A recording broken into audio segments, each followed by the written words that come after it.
오늘 조사 결과는 앞으로 많은 파장을 예고하고 있습니다. 정부를 상대로 하는 포항의 손해배상 소송도 이미 제기된 상태인데요. 포항을 연결하겠습니다. 네, 정혜미 기자, 지금 그곳이 아마 지진 이후에 마련된 주민 대피소 같은데 평소에는 몇 분이나 계신 건가요? 네, 제가 나와 있는 곳은 포항 지진 이재민들이 머물고 있는 대피소입니다. 지진 이후 1년 4개월째 이렇게 머물고 있는 건데 평소에도 이렇게 수십여 명의 이재민들이 생활을 하고 있습니다. 예, 오늘 서울에서 있었던 기자회견장을 보니까 이곳에 온 포항 시민들이 환호를 하더라고요. 아마 그동안에 고생이 많았을 것 같은데 그곳 포항 주민들도 이 소식을 반기고 있겠죠? 네, 그렇습니다. 포항 지역 주민들은 정부 조사단 발표에 대해 대체로 환영하는 분위기입니다. 그동안 지진이 잇따라 시민들이 불안이 컸었는데 지진 원인이 지금이라도 규명돼서 다행이라는 반응이 많았습니다. 특히 자연지진이 추가로 발생할 가능성이 낮아졌다는 점에서 안도하는 분위기입니다.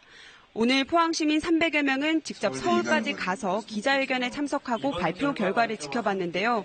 시민들은 조사 결과를 수긍한다며 관련자들을 처벌하고 피해를 보상하라는 성명서를 발표했습니다.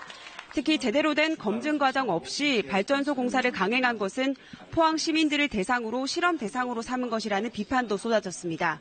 일부에선 아쉬움을 드러내기도 했는데요. 지진을 직접적으로 일으킨 유발 지진이 아니라 간접적인 원인을 제공한 촉발 지진이라고 표현한 것에 대해 아쉽다는 반응도 있었습니다. 네, 포항 시민들이 실험의 대상이었느냐 이 부분은 조금 아프게 들리네요. 그런데 그동안 정부가 지열 발전과 포항 지진은 연관이 없다고 해서 대책 마련이 쉽지 않았었는데 그럼 당장 그곳 주거 대책이라든가 다른 대책 마련이 필요해 보이네요. 그렇습니다. 지진에 대한 정부의 책임을 물을 수 있게 되면서 주민들은 시급한 대책을 요구하고 있습니다.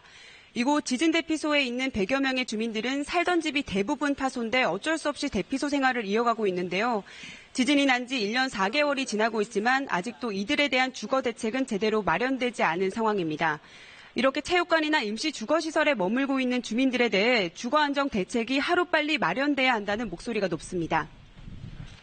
네, 지금 일부 주민들이 정부를 상대로 소송을 진행하고 있지 않습니까? 이번 조사 결과로 아마 소송의 규모가 더 커질 수밖에 없지 않겠습니까? 네, 지난해 10월부터 포항 시민 1,300여 명이 정부를 상대로 손해배상 소송을 벌이고 있는데요. 오늘 정부조사단 발표 직후 소송 참여 의사를 밝히는 시민들이 빠르게 늘고 있습니다. 시민들은 건물 파손에 대한 물적 배상은 물론 피해자 개개인에 대한 정신적 위자료도 청구하고 있습니다. 포항 시민이 약 50만 명인 점을 감안하면 소송 규모는 수조 원대로 늘어날 수 있습니다. 주민들은 또 철저한 수사를 통해 지진 유발의 책임 소재를 가려야 한다는 입장인데요.